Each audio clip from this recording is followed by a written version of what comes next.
Coming up on Be Kind, Let's Rewind.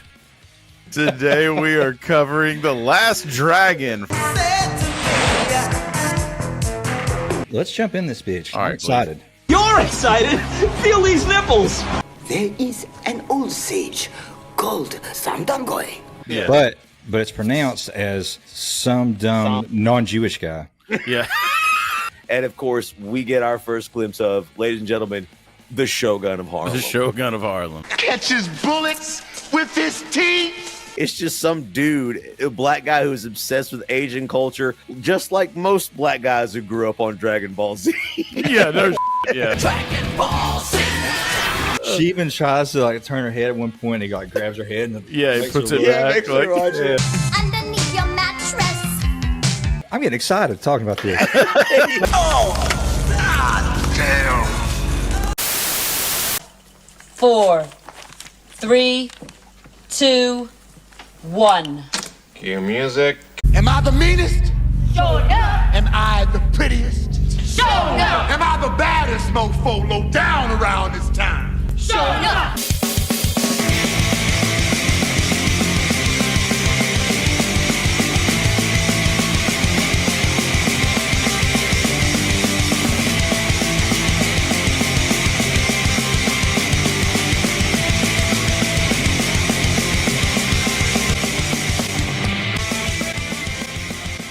Welcome to Be Kind, Let's Rewind, the nostalgia podcast no one asked for, with your hosts, Chris, Leaf, and Shadwick.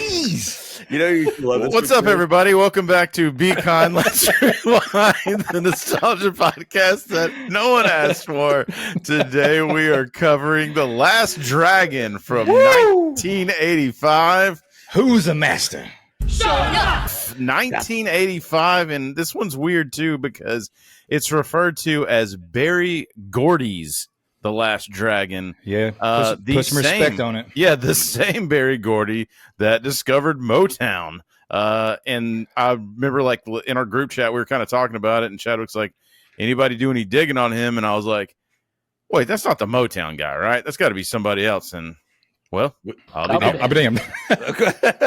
A quick Wikipedia search will indeed confirm that is the same person. So, yeah, like for some reason, you know, I guess he was like, it was 1985. He was like, you know what I miss? Blaxploitation films. We're running it back. We're running it back, guys. So where do you guys first remember seeing this? And for me, this one was not super on my radar. I saw it. I remember us talking about it being on, you know, like this made its rounds on TNT, TBS, USA, one of those. It would always be super late at night. And it was just kind of an odd movie for me to watch. It was always made me laugh because it's kind of goofy, you know. Yeah. But Shadwick, where do you remember first seeing it? HBO. Nice. It was one of those, like if you're at home during the summer, like, you know, out of school or whatever, this shit was on all the time. Nice. So you got to see it a lot then. Yep, uncensored. Nice. Yep. Very nice. Leaf, where do you remember first seeing it? 100%. It was I saw the censored TV version. It was on quite a bit. Obviously, probably not as much as HBO, but also I did see the uncensored version. I remember watching it with my rich friend, as I've mentioned, tons of times. Like he had HBO, Skinamax, like all the good stuff. Yeah, Shannon Tweed, baby. Oh my goodness. Oh my God. And speaking of, oh my God, let's take it over to Get out of the street, you fucking bum. So speaking of booze of the week, Shadwick, on that James Earl Jones tribute, you showed us the reason you didn't feel great the next day. And what was that reason? What happened, dude? Remember, we both had our classy old fashions, yeah. classy drink for a classy guy. But apparently, this new bottle at the time. Turns out, when you're in your 40s and you drink 3/4 of a bottle of whiskey in one night, the next day is not so much fun. So, with that in mind, I'm going back. Actually, with that in mind, I'm going to try it again. Round two, man. I respect it. Running it back. What I'm going to do is I'm going to go with the martial arts themed Sapporo. Hi.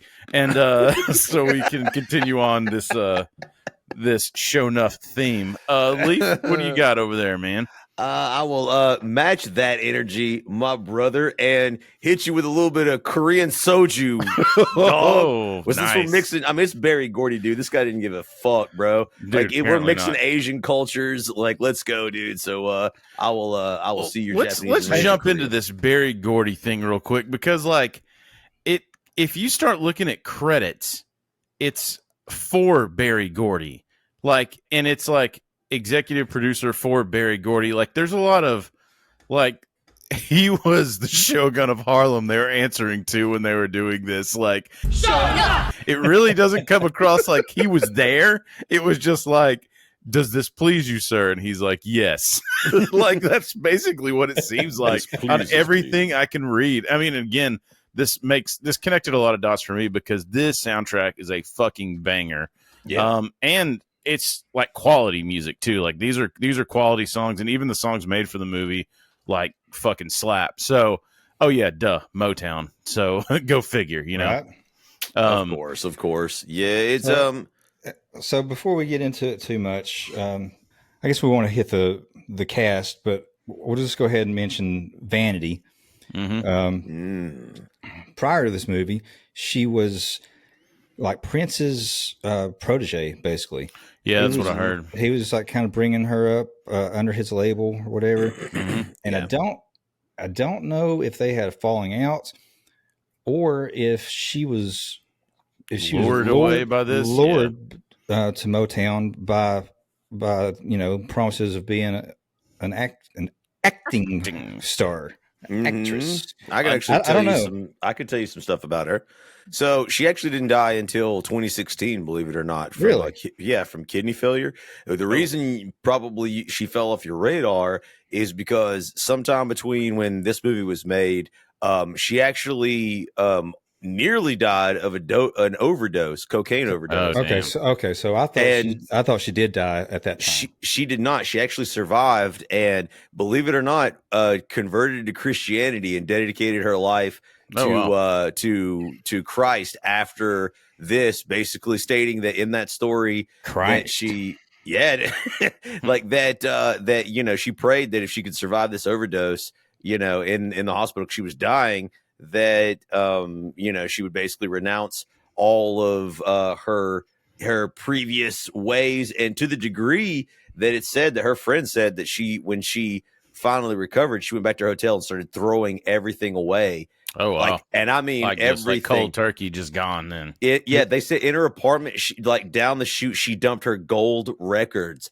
Like cassette tapes of everything just done, fresh recordings of music that she hadn't released. I mean, she was completely done with everything. So, and that's exactly what she did till she died of kidney complications as a result of her previous drug use. The other fact that I found on this, and this is gonna fall under allegedly, that's ignorant. My favorite. That Purple Rain was written about her.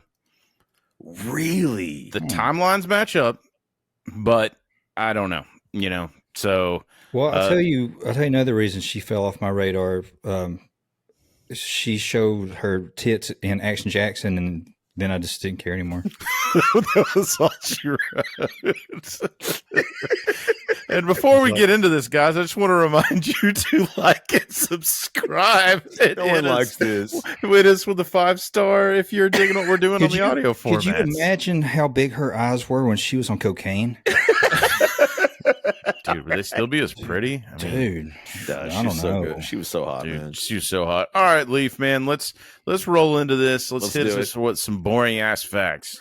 Ladies and gentlemen, the last dragon Catches bullets with his teeth. Also listed often as Berry Gordy's The Last Dragon. It's so fucking weird to me. I've always known it as Berry Gordy's. That's what I mean. Like that's just so weird to me. It's in the intro, man. It doesn't. Yeah, everybody wants you to know. It's at 19. I asked a guy one time, like, "Do you have to say Berry Gordy's Last Dragon?" And he said, Sho'nuff.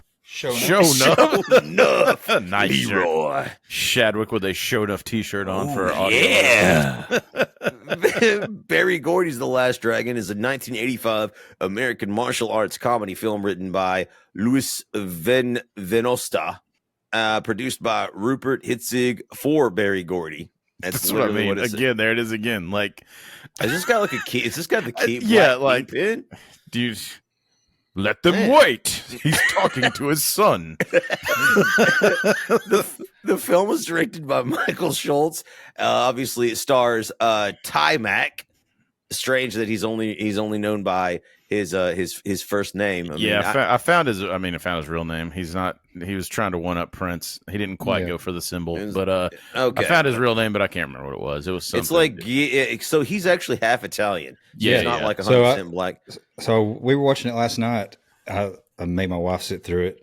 She's not a fan, but you know she sits through a lot of stuff that I like that she's not a fan of. She's a good sport. good woman. Sometimes lays through it. Sponsor our podcast.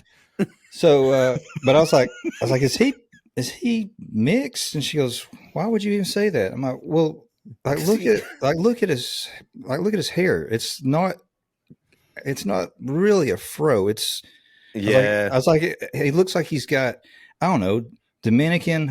I even said it's some kind of olive skinned person. Yeah, and you were dead on. So I looked it up, and you can really tell like some of the pictures where he's older, like his hair is kind of grown out more. You know who you reminded me of, Leaf? Mr. Hanner. That used to be a Taekwondo teacher in Chattanooga, like Blast from the Past. Yeah. Holy crap. And he was also a martial artist. He was also a badass martial artist, could jump through the fucking roof with jump kicks. You know who he reminds me of? Who? Jay's son. Oh, yeah, dude. I see that. Yeah. RJ3. Yeah. He does. Good call. Yeah. Leaf, who else was this? Jay just has 1 or 2 more years for them to be able to be Sho'nuff and Bruce Leeroy for Halloween. Yeah, he better hurry up. Yeah, because RJ3 is going to outgrow him pretty soon. Yeah, real quick. The film also stars who we've been calling Vanity, and an 80s pop star and actress, aka Denise Matthews. Gorgeous. Julius Carey as Sho'nuff, Christopher Murney, obviously, as Eddie Arcadian, and Faith Prince as his screeched voiced girlfriend. Dude, so how about that? I didn't realize this. Ernie Reyes Jr. is the little kid. You didn't know that? No, I had no fucking idea. Like, you know how I knew? How? Because he literally did, I believe it was like a year after this, did Red Sonja, starring Arnold Schwarzenegger and what's her name of Brigitte Nielsen. Brigitte Nielsen, which Arnold confirmed they banged in his book. So yes, dude, he hit it at the top of the pops though. Yeah, him and Stallone are Eskimo brothers. Yeah, good times. Didn't he do that just to get at Stallone? No, this was before she met Stallone. Yeah. He actually introduced her to Stallone because he was just like, I'm trying to marry you. I'm trying to marry a Kennedy. I got to get you the fuck out of here. Bitches leave. Yeah, bitches leave. And then also, I don't know if you noticed too in the credits who the fight choreographer was, or one of them, Ernie Reyes Sr. You're kidding me, no? Dude. So I assume that's his dad. I was gonna. I will mention something. Ernie about Reyes' martial dad arts. was one of the fight choreographers. Yes. So there was a, I want to say maybe it was a small movie that Ernie Reyes Jr. did somewhere around this time also, that later got turned into a TV show called Sidekicks. Yeah. This is considered like a cult film, and I have absolutely no idea why. I was always under the assumption, and you guys can correct me in the comments, or you guys live here, that a cult film was sort of like a box office flop or an unknown. Right. That's what I always assumed. This is considered a cult film. However, this film had a budget of $10 million and netted $33 million. That was one of my notes. That is like, this is not a B movie. This is not. This gets under that guise, and it's not. Yeah, I think the cult following. I think it just means that once this went to like home video, it it caught took on. off. It took off. Yeah, because who knows how much money it made. But then, I always thought of this as a B movie. Always, like, and when people would talk about it, you would think of it as, like we said, cult classic B movie. But it's like the production value in this is fucking pretty top tier for this time. It's really good. Soundtrack is great. Choreography is great.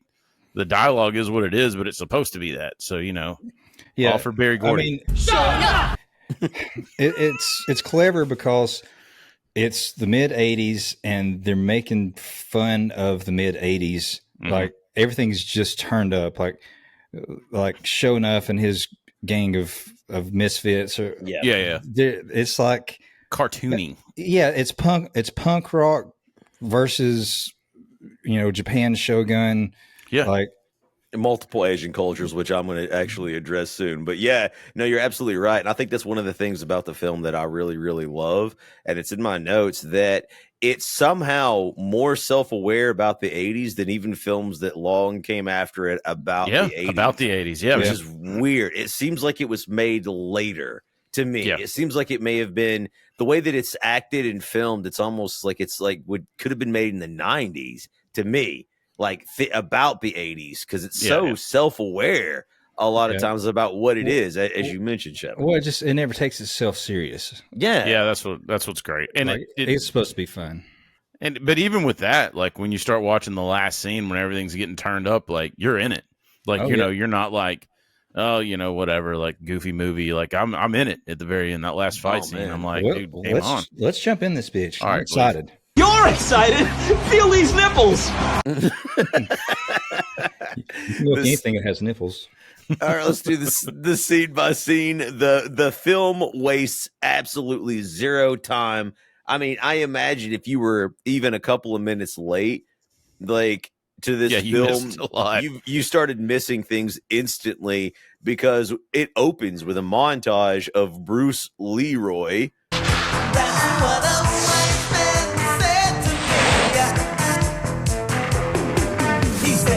Obviously played by Timac, training in martial arts. And of course, we noticed three things off the rip. He's cool. He's shredded. Yeah, dude. And he's he's badass at martial arts and he's black. Yep. Those are the three things instantly. And from the noises that he's making that he's a Bruce Lee fan. Oh, for sure. Man. Like we don't even know at this point that his name is Bruce Leeroy. No. Right. No. And they're really, I mean, they splice in ice. It's a lot of Enter the Dragon, right, that they're thrown in. A lot of Enter the Dragon. There's a lot of there's some Chinese connection in there. Yeah. So it's just like sort of a montage of like 80s. Remind me of music. what I do. Just splicing in shit and being like, hey, we can get away with it? All right, sweet. Hug it, chug it, football all night. Let's go. We run it. Berry Gordy's like, you think YouTube will clip us for this? Yeah. You're like, I don't know, Mr. Sir. I don't know, Mr. Gordy. And he's like, don't look me in the eyes. He's like, David, she looked me in the eyes again. Get this thing out of here. So who we don't know is Bruce Leeroy yet. Is training. He's practicing multiple disciplines of martial arts, which always makes me laugh. He's doing like the wooden dummy from Wing Chun. He's doing he's boxing. He's doing karate. He's doing kung fu. Just all different kinds of stuff. But he's good. He's legitimately good. Yeah, in real life, I think he's a master of like 6 different forms. And before this, one of the notes I saw is he had won the New York City kickboxing championship before he got this role. And you can tell like his punches, whatever, but his kicks look fucking crisp, for sure. They're not as good as Swayze's from Dirty Dancing, but they're pretty spot on. Yeah. You have to point your toe more. Yeah. So he's obviously a seasoned martial artist, but you know what he was not seasoned in? Acting. Yep. 100%. This is his very, very first role. Yep. And I heard they thanked the audition too, but he got a second one after he I believe he had to make an offering to Mr. Gordy, and then after that offering was accepted, then he was allowed to go on. He was allowed to continue with his life and his acting career. Gordy's like, I'm just going to lock this in the vault until Diddy grows up. Allegedly, that's ignorant. Shout out to as the montage is happening for no reason. Like there's a guy with like chopsticks like clacking. Yeah. Don't forget there's Asian stuff in this film, and that's sort of a theme like throughout. Like not only is this like a harken back to the old school Shaft blaxploitation films, obviously we can't ignore that. Like Dolomite. Yep. Yeah. There's an homage there to a lot of those films within this. There's also a shout out to martial arts culture and everything that came in the past. Obviously, Bruce Lee is chief among the people who are honored as far as their. I've got to ask this. I thought of it last night, and we can cut this if we have to. But is there some kind of correlation between like black people and Bruce Lee movies? Yes, there actually is. So even and you can honestly trace it back, I feel like, to this movie, that for some reason the urban black community has always been, and I wonder if perhaps because a lot of those communities, especially in the big cities like New York, Chicago, I have no doubt they shared a community and they shared sort of a culture, even though they were just basically diametrically completely even different. up to like the 2000s when even to the Chappelle Show with the racial draft. The Asian delegation chooses the Wu-Tang Clan. But it was like, he was like, we've always been a fan of the martial arts and whatnot. Like, like, so like even in the 2000s, like it's still a thing. Like it is. The African-American community always culturally, for some reason, accepted and admired the Far East and their ways, and they just sort of got integrated. You could even see that in Blade. Like a good portion of the black stars were martial artists. They engaged in a lot of the arts from that point in time. Jamie Foxx said in Booty Call that he learned Chinese by watching kung fu movies. Well, there is one shrimp there and another shrimp here. Yep, there it is. And so there it is. So there's another reference to it. That's true. What about the master shooting arrows at him? As he's training, there's an Asian guy just shooting arrows at Bruce Leroy, and like, and in the montage, and as they're going by, he's chopping them, right? And then I think it's the third one he shoots. He shoots it. He catches it, right? Yeah, and then then you find out that the Chinese or the Asian guy is his master, his martial arts master. Yeah. Don't get confused. All right. That's not. That's what it said. Yes, exactly. So he finds that they have a conversation, and you find out that basically Bruce Leroy is not only a fantastic martial artist, but there's nothing more his Asian master can teach him. He has reached the quote unquote, like almost the final level. There is one level above where Bruce Leroy is. And it's when you achieve the mythical glow, which is a mystical theme. Off to find the mythical clitoris. So, I want to say this real quick about the glow, because there's a WWE superstar named Naomi, and she was basically coming out to rave music, had like light up shoes and stuff, and they kept talking about she kept talking about the glow. And then I was like, bitch, you took that from The Last Dragon. Like, absolutely. And then so when she had this interview with people, she was, a WWE interview, she just like, it's just about like your internal energy and da-da-da-da. And then I finally saw an interview with somebody out there, and she's like, oh yeah, no, it's from The Last Dragon. And I was like, okay, all right, thank you. Like, finally she admits it. Finally she admits it. Now we can start to rebuild. It's good. It's good. By the way, if she heard me call her a bitch, I would just be fucking destroyed. She'd kick my ass loud. But well, good thing you're the editor. Yep. This is just exactly. So Leroy's reached the end of his training, and he's just really hesitant to strike out on his own. He's scared. His master's basically like, listen, you've reached the final level. It's time for you to go out on your own. But and like Bruce, and it's implied like he's shooting those arrows at him. The first two, he like chops them out of midair, and the third one he catches. And the guy comes up to him. It's like, how did you know that was the blue one? So it's implied like that was the special arrow that was supposed to be caught or whatever. Right. And the arrow was supposed to be destroyed. And he sensed it. And his master basically tells him what you knew without knowing. Yeah. Right. And like, so you've reached basically, there's nothing more than I could teach you. And Bruce Leroy is still just kind of like, and I think this character really works for Time Map because as you said, this is his first acting gig. He's really shy and reserved. Like, he does a good job, in my opinion. Like, he's like really shy and scared. And that was his real personality. And that innocence actually is part of what landed him the role. Well, right. And also he does that he could kick everybody's ass. Yeah. And they also have the, don't speak with contractions. I do not know, master. If you notice throughout with the dialogue, that's kind of a thing that makes it more Asian, right? Yeah. For some reason, like that's cannot and do not, and all that shit. Yeah. So so seeing that Bruce Leroy is sort of scared to kind of strike out his own, and he still wants a master, someone above him to teach him. He's not ready to become the master himself. That's right. Basically where we're going. His master tells him to basically seek out another master. He gives him a medallion, which is evidently Bruce Lee's master, Bruce Lee's medallion, excuse me. Right. It tells him to seek out a guy named Dumb Goy. That's SUMDUMGOY. There is an old sage called Samdangoy. Yeah. But it's pronounced as some dumb non-Jewish guy. Yeah.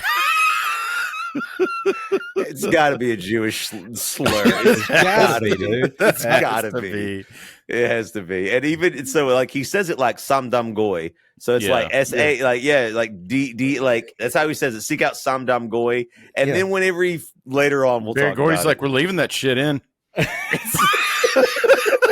Yes, Mr. McMahon. I mean, Mr. Gordy. Like, sorry, you sure you don't want to keep it for Patreon? Yeah. Leave it in. Leave it in. Leave it stays, dude. So immediately it's like drunk Chadwick later night. No, leave it in. No, leave it in. Yeah. So Bruce Leroy sets out on his own with Bruce Lee's medallion and the name of the master he needs to seek to achieve the next level. And I mean, immediately jumps to this next scene, which is it's got to be one of the most multicultural scenes I've ever seen in my entire life. Oh, dude, they're in the theater. It's the cantina scene from Star Wars. It is, dude. Yes. But in Harlem, like the spaceship crash in Harlem. It actually kind of reminded me of a place I used to be, which leads me to shit stuck in my head this week. The doctor asked me question after question. Got me so scrambled up. Next thing you know, I was shanghaied upstate to a nitwit school. You know what a nitwit school is? He was shanghaied upstate. So anyway, back to the theater. So the camera, it doesn't really pan across the audience. It's kind of like close-ups here and there showing all the different groups of people. Everybody's enjoying the movie. They're getting along. One thing that they point out indirectly is that all races and classes love mesh shirts in the 80s. They did. They absolutely loved them. I would say bring it back, but we don't want to do that. Mm-mm. So we're in this movie theater, and you can tell it's an urban setting. Everyone's kind of yelling. It's not a classy joint. Everybody's intermixed. There's Asians, there's black people, there's white people. Right. You can tell it's just the inner city. Yeah, and it's midday. It's midday. We're at a matinee for all intents and purposes. And on the screen, there's a Bruce Lee film playing The Last Dragon. Mm-hmm. For those Enter the Dragon. Yeah, yeah. Enter the Dragon. Excuse me. Enter the Dragon. And there's a guy dressed up like Elvis. He's for some reason he's eating Popeye's chicken. He's having a blast, dude. You see that guy later on, I'm fairly sure. But everyone's having a good time. They're getting along. Obviously, this is a good time to be had, and of course, the movie stops. You hear the movie grind. I swear to God, it was a fucking brain wrap the way that it stopped. I was like, Jesus, get to the booth. We got to unwrap that thing. We're going to have to give out refunds. Had PTSD. And you got these people walk in with a boombox and just start fucking breakdancing right there in the middle of the aisle. Which, by the way, when Bruce is eating the popcorn in the front row, it looks almost identical to that Michael Jackson meme or the GIF from Thriller that goes around where he's eating the popcorn. It looks so close, man. Yeah. It is. It needs to be known that he's eating his popcorn with chopsticks. By the way, let's set the scene. He's wearing the kung fu. Leaf, do you know what this thing's called? Yeah, it's just a traditional Chinese garb. It's really, really comfortable. I mean, he's got a rice hat on. The hat is the thing. He's wearing completely Asian attire. Yeah, and he's he's black. And he's eating popcorn with chopsticks, and it's just flawless because it jumps from him needing a master, and then he's just sitting in the theater, just eating like popcorn with chopsticks. As you should. Yeah. As you should, as one is apt to do. And obviously the movie does stop and a gang enters the theater. Again, half leather jackets, half Asian attire. And of course, we get our first glimpse of, ladies and gentlemen, the Shogun of Harlem. The Shogun of Harlem. Yeah, and he mentions the Shogun is back. So I wonder, like, has he been in prison? Has he been off? Yeah. Like, has he been in the East? Like, I heard that too, and you don't know. Evidently, he's been gone for a while. Well, let's be very careful on what questions we ask Mr. Gordy during this, because I can't have a third strike. Hey, yo, Andy, it's just CDs, man. That's a third strike for me, dog. That's a third strike for me.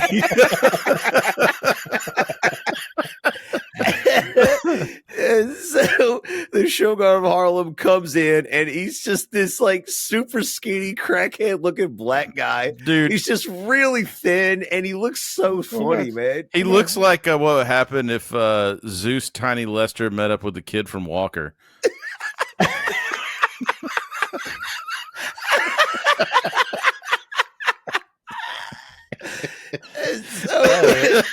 That would be the contraction there would be terrible. But yeah, this character though, like It's this so good. dude jumps off the screen when he comes in. He is the most charismatic, and that's the thing. I remember being intimidated and scared of him when I was a kid. Like, String being Rick James looking fool, dude. Yes, it's exactly what he looks like. But he's mean. He's yelling. He's scary. He's real intimidating. And off the rip, he's like, I heard about Bruce Leeroy, and challenges him to a fight. Walks down to where he is. Yeah. And it's basically he's like just looking forward, like Michael Jackson eating his popcorn with chopsticks. He doesn't care. Yeah, he's not. He walks in. He's talking about how badass he is. Nobody can beat him, whatever. And some little kid in the audience is like, I know who can beat you. They track him down and pick him up. You know. Oh yeah. And then he's like, who? He's like, Bruce Leeroy. That's who. Leeroy, which is the first time we hear that name. Yeah. So you're right. Yeah, and just so everybody knows, the audience is making fun of these people too. Like even the little kids are doing like facepalm, like, oh my god, these fucking idiots. Yeah. But yeah, exactly. So you can immediately understand the community does not like, the Shogun of Harlem and his gang. They're kind of jokes, but they're also, not to be taken lightly. They can fight. And so, someone mentions it's a little bit of exposition here. Basically, one of the gang members mentions Bruce Leeroy is the only person that stands between the Shogun of Harlem and total supremacy, right? Like, he's the one that's kind of in the way, keeping the Shogun of Harlem from being the man. So there again, like you're talking about, it wastes no time setting up his nemesis, basically, right? Yeah, because you realize he's after the same thing that Bruce Leeroy is after. Exactly. Yes, He wants to be the master. Only he wants to get, and that's you're right. You It's immediately the evil recognize glow versus the good glow. You know? It is, yeah. And so Bruce Leroy is very stoic. He clearly doesn't want to fight. Like he's like he's supposed to be the. I don't want to fight you. Not by you. Not by you. And so he's literally the pinnacle of like martial arts, like excellence. What's taught in the Far East. He's just, he doesn't want to fight. He just wants to live at peace and be happy. And Shogun of Harlem just wants power and control, right? And so he immediately challenges Bruce Leroy to a fight. And of course, Bruce Leroy does his little disappearing act. He's not really, interested in fighting. He basically said, "Heavens to Murgatroyd, exit stage left." Exit stage left. He's not scared of him. It's No. just the way he's been trained, the way that he believes is you're not supposed to fight unless you absolutely have to. Right. Exactly. So he's just not interested in fighting. Like, why? Like it's not a self-defense situation. The thing is, you either karate do yes or karate do no. You karate do gesso. Just like grip. But luckily, though, on Bruce Leroy's behalf, there are tons of people in the community that will throw down with the Shogun of Harlem. Yeah. Why don't I sit down and what? I said, why don't you sit down and shut up? Pan up to the balcony and two twinks. One guy actually wearing like a pink tank top, 2-3 sizes too small for him. Why? Oh yeah, it was like a mesh Under Armour shirt. It was a horrible. It was a schmedium. Yeah. He's now is he the one that's sitting next to the manly gal? Yes. Yes. Yes. Like, he's no. Actually, yeah, no. So yeah, you're right, dude. So people start challenging him. The first person to challenge him is this Native American. I'm sure he's Asian, but he looks Native American to me. He looks like Will Sampson from One Flew Over the Cuckoo's Nest. I thought the same thing. Stands up and starts walking down towards the Shogun of Harlem. Shogun of Harlem just dispatches him instantly. Evidently, that guy had a girlfriend who is Jack him up, baby. Oh! a trans. It's trans. Well, basically, you can wrap it up by saying, as he's walking down there, she says, "Don't hurt him, baby." So the Shogun of Harlem beats them up. Bruce Leroy escapes out the side, and that's basically the end of the scene. Like Bruce Leroy's not interested in fighting, so we get Shogun of Harlem is a badass. Well, but at least me. This goes back to we talked about this with Roadhouse. Mm-hmm. I don't know why, but Hollywood seems to they'll cast a martial artist in either the hero or the antagonist role, but not both. So in Roadhouse, you could tell Jimmy, the bad guy, was a real martial artist. Yeah. And Patrick Swayze was a fucking dancer. This is the opposite. Sho'nuff, he has athletic ability, but you can tell by just the form of his kicks, the way he like jumps and lunges with his legs, whatever. Dude, you can teach most people to punch. The kicks are what always give it away. It seems like. Yeah, dude, he's. It almost makes you think of like a puppy that hasn't grown into his body yet. Like his arms and legs are just so fucking long. So long. Yeah, if you learn to do that, he would fuck him up, man. But it's really goofy. But yeah, he does end up somehow dispatching all the people at the theater. So he's a badass, and that's what you know. He wants Leroy. That's what you're supposed to get from the scene. Mm-hmm. Leroy's not interested in fighting him. So the next scene, he's tired of hearing about the Wassa legendary Bruce Leroy catching bullets with his teeth. With his teeth? With his teeth? Dude, child, please. Yeah, so many good quotes from that scene. The next scene, we're introduced to a balding rich dude with a gap tooth smile named Eddie Arcadian, evidently the video game king, played by Christopher Murney. He appears to be in some sort of penthouse area. Also with him is his talentless wannabe pop star girlfriend, Angela Viraco. Viraco, played by Faith Prince, and goddamn her voice. She has to. This has to be a Cyndi Lauper parody. Yeah, and I wondered if if Berry Gordy was kind of taking a shot at white people, their pop music and whatever. Yeah, because I mean, they really lean into how fucking ridiculous like Cyndi Lauper stuff was. Which I like Cyndi Lauper. Back off. Well, lay off me. I'm starving. Lay off me. And you kind of get the background too on the guy, God rest his soul, that died in Dumb and Dumber because of rat poison. Son of a bitch. He was a boxer before, so he's always been in organized crime, so it makes sense. Yeah, I mean, Mike Starr. Played by Mike Starr. Yeah. His name's like Rocco in this, right? Yeah. You lost. His name is Rocco. Rocky. Yeah. Rocky or Rocco, aka the Great White Hopeless. Yeah. Yeah, so he does make a comment. You find out this Eddie Arcadian guy, he just tries to exploit people as a manager or producer or whatever, and tries to make a buck off of other people's talent. Right. Yes. So it's not even that his girlfriend really wants this. It's he's pushing her to try to be a star so that he can reap the rewards from it. Yep. Same thing that happened with Rocco. You find out earlier that he was trying to promote him as a boxer, and he's like, "You lost, Rock. You lost.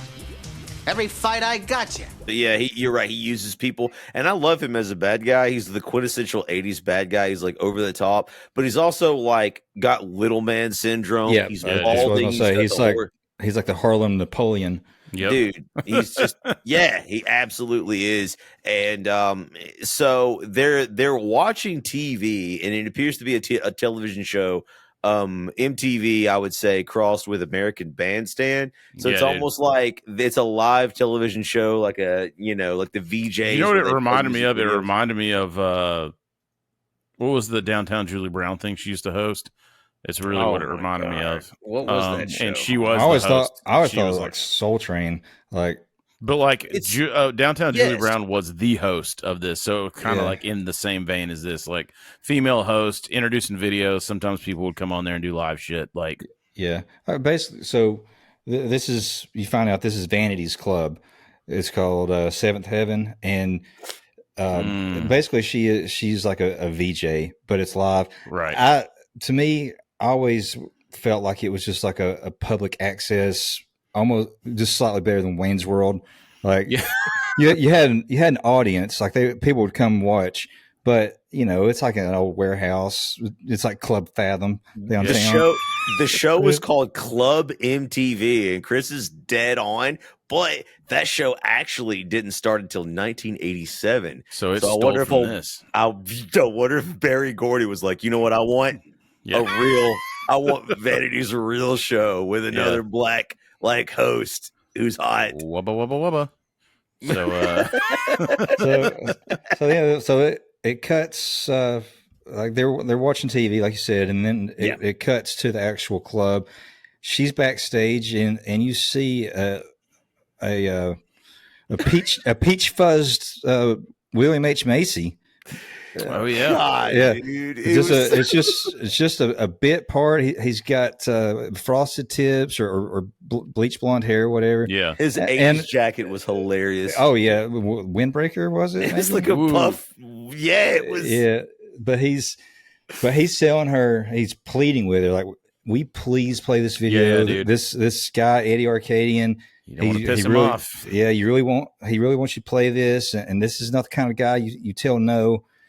And basically what he's saying, he's somehow gotten to where he owes this guy something. Right. Yeah. He's borrowed money from him or whatever. Something. And the guy's calling in his favor and wanting him to get this video played. And she's just having none of it. She's like, that's your deal, Yeah, it's not me. I'm not doing that. She looks fucking stunning in this entire movie, though. Her face is just gorgeous, man. She is. This is Vanity, of course, we're talking about. Yeah. She comes out. She's on a balcony or whatever, and she introduces the next video, which is DeBarge, right? It's DeBarge. Yeah, if I'm not mistaken. Yeah. Feel the beat of the rhythm of the night. She also does, and it plays the whole fucking video. And that was like I think that one went up to like number 2 on the charts or some shit like that one. went pretty high. That was a well-known song to be in this movie. Rhythm of the night. Yeah. Yeah. The song that was not well known was the absolute shit that she sang after that. and I mean, tell me, she's moving like she's a fucking zombie, like, and she's making these like. You're talking about the what's the character's name? Laura Charles. Laura Charles, aka Vanity. Yeah, she does sing it. She does a performance which is, I mean, not necessarily common, but back in the day, like sometimes the host would, if they were famous, that's right, and talented, they would do a song, and so DeBarge plays, and then she does her own little song. And that's sort of how like the scene sort of like peters out. This is like her show. It's bad. It's not good, but it's 80s though too. So I mean, I accept it now. So she's getting toward the end of the song, and she kind of ramps down, and she walks over to the audience, and there's this group of like young teen boys over there. It's like all about her, flirting with her, or whatever. And she kind of flirts back, and then she goes back and starts singing again.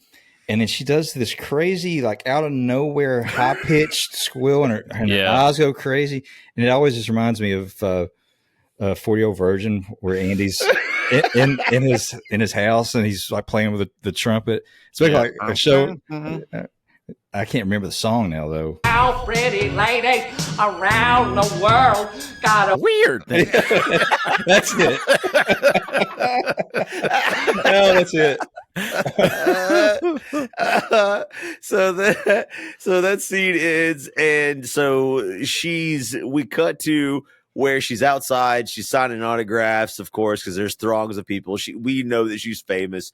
She's got a really popular television show. Otherwise, Eddie Arcadian wouldn't want her to play the music video. So she's like signing stuff. She gets into the limo, right? And she's looking out the window, and she sees Bruce Leeroy sitting out there. Bruce Leeroy. He's still got on his little kung fu outfit and his big ass hat. So immediately, and you guys notice who the driver is? Mm-mm. All right, so she says something like to the driver, calls him by name, and the guy's it's not like, him, it's like, you just sit back and relax. Sal got sick. So she starts getting abducted and kidnapped, obviously by Eddie Arcadian's hired thugs, because she wouldn't play the damn video. Play the tape. Yeah. Well, right? no, let's just talk about how proactive Eddie Arcadian is. Like, she was supposed to play the video at that filming, and he didn't wait. I mean, he had people waiting for her. He's just a good businessman. Dude. He was, in case she didn't play it, he had thugs ready to abduct, kidnap, and bring her to him. Unfortunately, those plans are foiled. I would not do that if I were you. Don't know why Bruce Leeroy was there, but he was. Yep. And he actually stopped the kidnapping, beats them up, rescues the girl, and then disappears like fucking Batman. Like, did you vanish? So one of the guys pulls out a switchblade, right? And he kicks it out of his hand. And like the guy does a fucking great job of like acting like his hands hurt. He does the whole like bending over thing. And he goes, "Your mother." Yeah. You're never gonna be out Italian in New York by any stretch of the imagination, dude. Nope. Like he does rescue Vanity, and then he just like freaking disappears. And of course she's just like, "Oh, my hero." And then and what does she find on the fucking ground? Well, if it's not Bruce Lee's medallion that Bruce Leroy's master gave him to. This is 85. You can't put this shit on eBay, so I don't really know what she was planning on doing with it. Well, she was. You back then, Chris. I think she was going to go home and sniff it while she was in the tub. After that, she's like, this boy looks like he might be part Italian. I've heard they're great lovers, but he's also part black. I heard they got. That's exactly it's like I'm going to get the shower head. Berry Gordy was sitting on his throne, and he was like, "Maybe we cut that." Maybe. It's yes, sir. Yes, sir. But I like where your head's at. Yeah. You're thinking. I like that. So back to Bruce Leroy. The next scene, he has a martial arts school, which is like he was. I thought he was side hustle. Like I thought he was a student. No, he actually has his own school where he teaches. And he has like a whole group of students, which includes all these different actors. Hey, you're never too old to keep learning. You're not. And so he's training and teaching them. And of course, let's not forget, he teaches them wearing the traditional Chinese outfit that Bruce Lee wore in the Game of Death. Dude, yes. The Kill Bill. Or the Kill Bill. I was going to say, people might know it from Kill Bill. But he's wearing the yellow Bruce Lee original. Yeah, man. Bruce Lee original. He's teaching them in that. Another shout out again to Asian culture. Bruce Lee. He's teaching his kids. And so we get introduced here to his friend Johnny, one of his students. Yeah, dude. So Glenn character. Yeah, Glenn Eaton, I think is his name. This role was not even, this role was not part of the movie. It was not in the script. This dude's sister was dating Berry Gordy. So they went out to dinner one night and he was telling Berry Gordy about how, like, I'm Asian, but I don't know any martial arts really. So if I ever like got into a tight spar or whatever, I just acted like I know martial arts. And I could always just kind of talk my way out of it.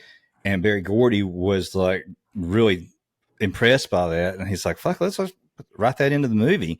And another thing, the guy, he was not trained in martial arts. He didn't know any technique or anything, but he watched Bruce Lee movies so much growing up that he could mimic what he was doing in the scenes. That's cool. Even with the nunchucks, there's a scene later in the movie, dude, and he fucking kills it with the nunchuck. That's legit. And again, he taught himself to do that by watching Bruce Lee movies. And see, that's what's also cool. Like, because I mean, we talked a little bit about how it doesn't make sense a little bit that he was a student, but he also has his own dojo. But I think I read like 4 continuity guys were still missing after bringing this up to Mr. Gordy. So I hope for their family's sake, they find them. Hey, you don't interrupt Mr. Gordy's lunch, dude. Everybody knows that. They got what was coming to them. Hey, forget about it. Hey, forget about it, dude. So in comes, if you forgot about him, in comes again. Sho'nuff! The Shogun of Harlem. Yeah. So real quick, I'm sorry, but Johnny does. He makes that point. He's like, you know how you're always telling us to master the art of fighting without fighting? What did you want better? I mastered the art of fighting without knowing how to fight.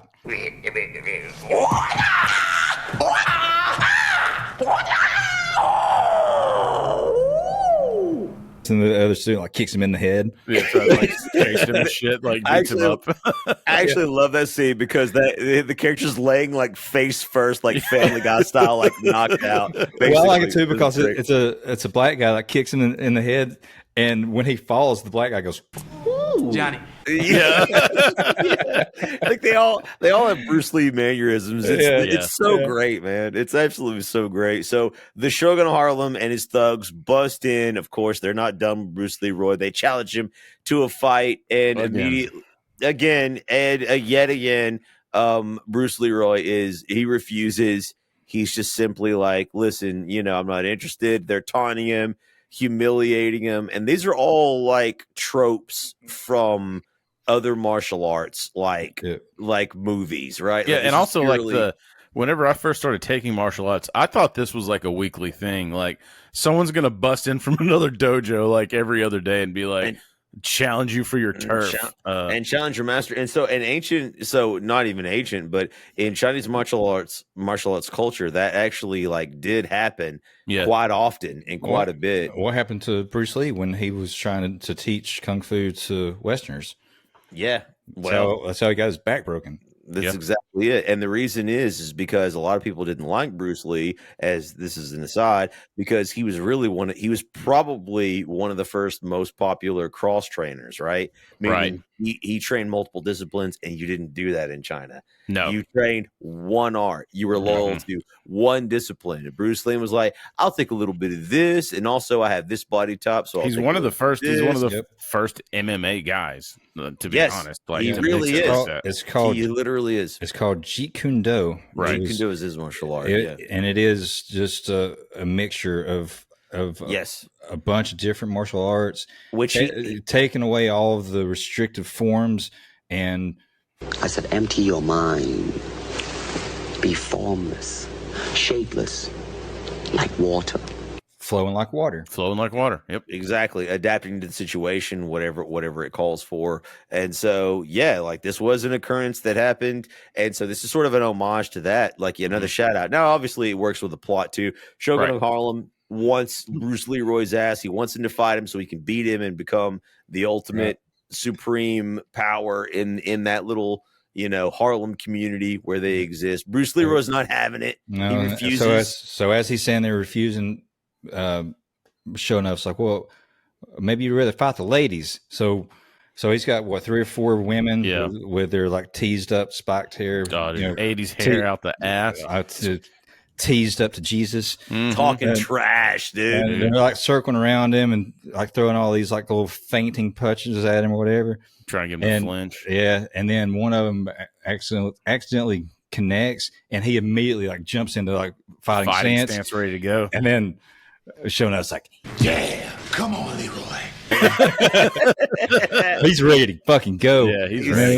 And then Leroy, he looks at his class, and everybody's like got this nervous look, and so he stands back up and gives a little bow, and then that's what he's after. Sho'nuff, he's like, yeah, bow, sucker. So he wants to humiliate him now, like make him bow in front of us. Kiss my Converse. Come on, which I've said. Come on, coolie. Yeah. Yeah. And he's not going to do that either. But then Johnny, who we talked about a while ago, he jumps out and he's going to try to do this little mind fuck on him. Enough! Mind fuck ain't no joke. I'm mind fucking you right now. No. I hope you're wearing a condom because I got a dirty mind. You feel my dick in your brain right now? Dude, I'm on fucking right now. That one hits a little different now. Yeah, it sure does. Yeah. Thank you for that one, P. Diddy. Appreciate you, dude. Like for the classics. So they grab Johnny and they've like got him in a headlock or whatever, and so they basically force him to get down on his knees, and he goes to kiss his Converse and he gets kicked in the face, and then everybody's laughing at him. They walk out or whatever.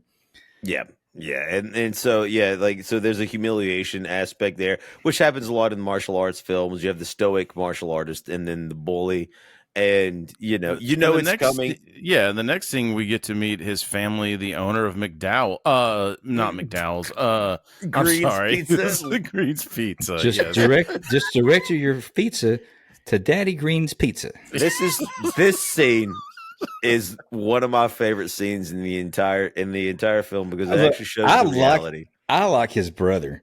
Dude, yeah, his brother fucking he owns every fucking scene he's in. Yeah, but, he does. Also, to quote Michelle Pfeiffer, he's dead now. Why? Why would you say that? So listen, after Bruce Leroy's ultimate humiliation, it cuts, and he's sort of training on a roof, and then it cuts, and he's having breakfast like with his family, and this is one of the first moments in the film where you're like, oh, it's not all mystical weirdness and bullshit. He's a normal ass dude. He's a normal ass guy with a family. With he lives with his parents. So this is not the Golden Child. This is in an apartment. Still entertain him just walking around in this fucking rice hat and garb. So his younger brother Richie kind of acts as his older brother because he's more like streetwise, And he's always like making fun of him. He yells up to him, he's like, Hey, Leroy, your papa said he wants you in the kitchen, man. Yeah.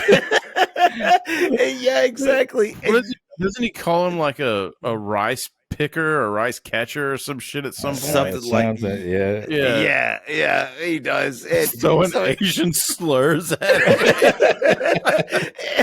And so he's like, I bet you can't drive worth a shit. Yeah. So it just turns out that after all of this mysticism and stuff, Leroy is just some dude, a black guy who is obsessed with Asian culture, just like most black guys who grew up on Dragon Ball Z. Yeah, no shit. Yeah. And so he was born in like a lower middle class family. His dad runs a pizzeria called Daddy Green's Pizza in Harlem. Just direct your pizza to Daddy Green's Pizza. Just a normal family, and his family defends his obsessions, and obviously Leroy's obsessed with Asian culture, right? And and he also has a little sister named Rudy. He does, Rudy. Yeah.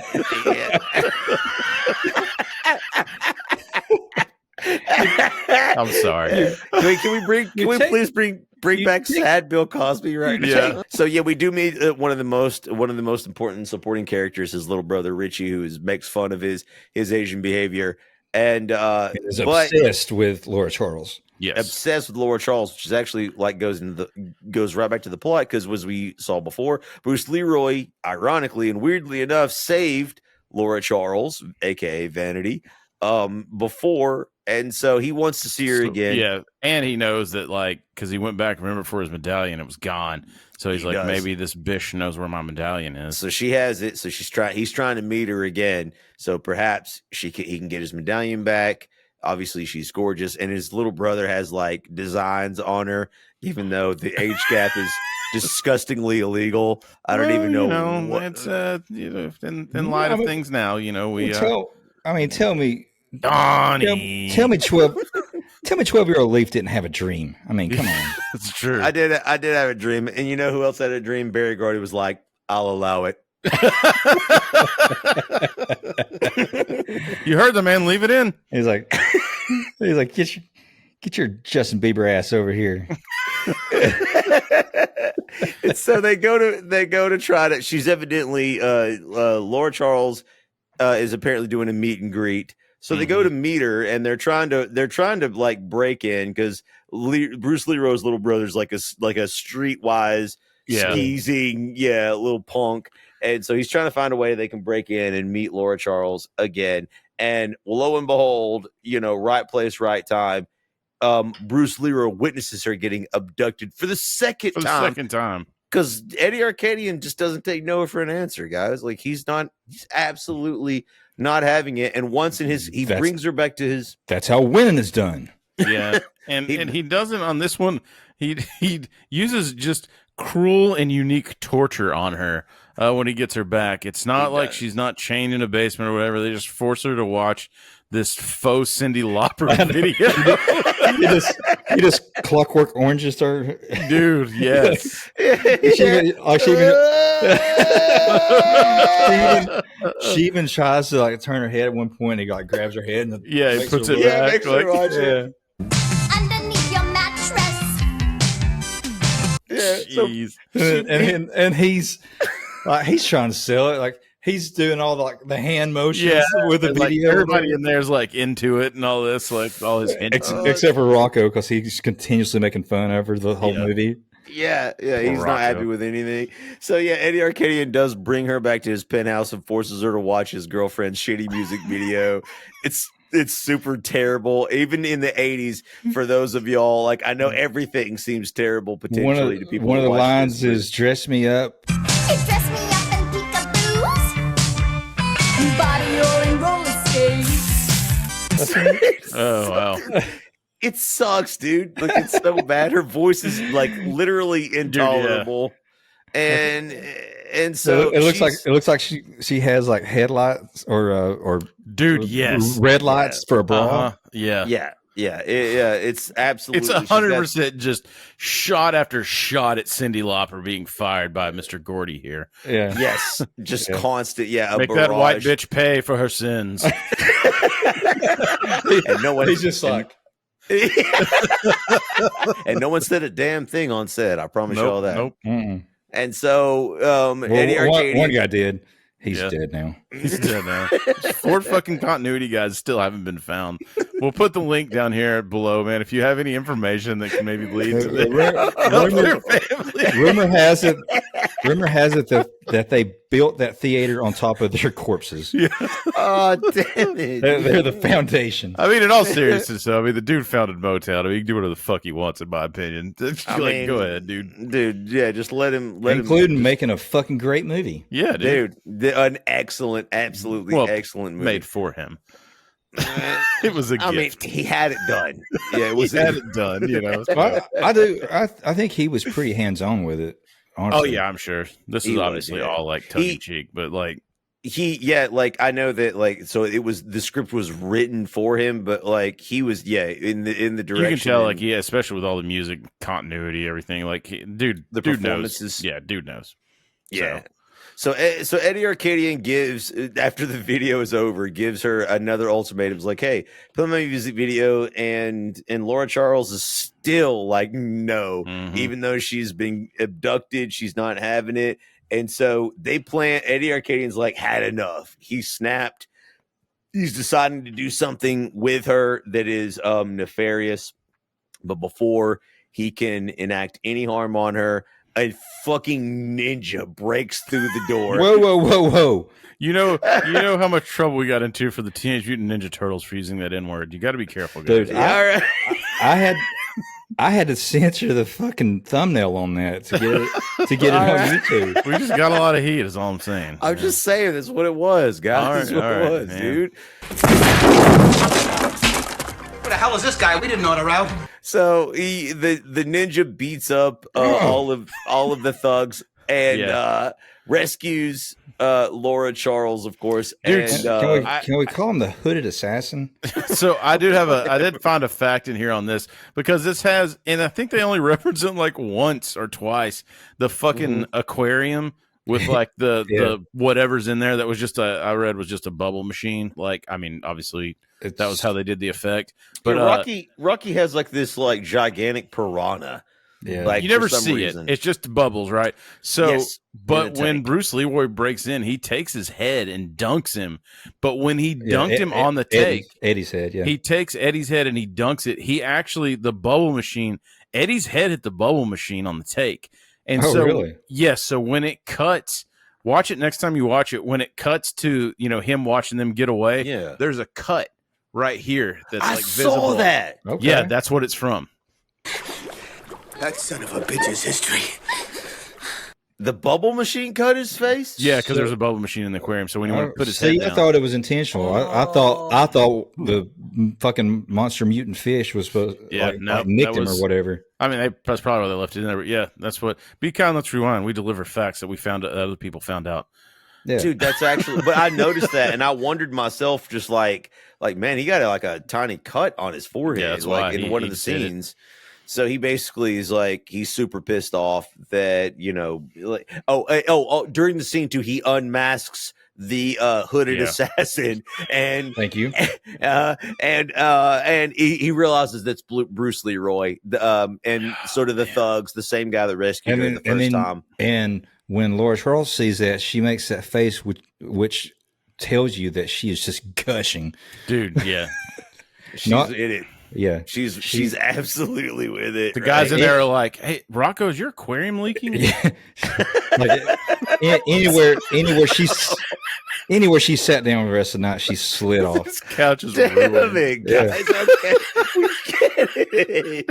Everybody in this podcast gets this. I bet that tastes good. Damn it.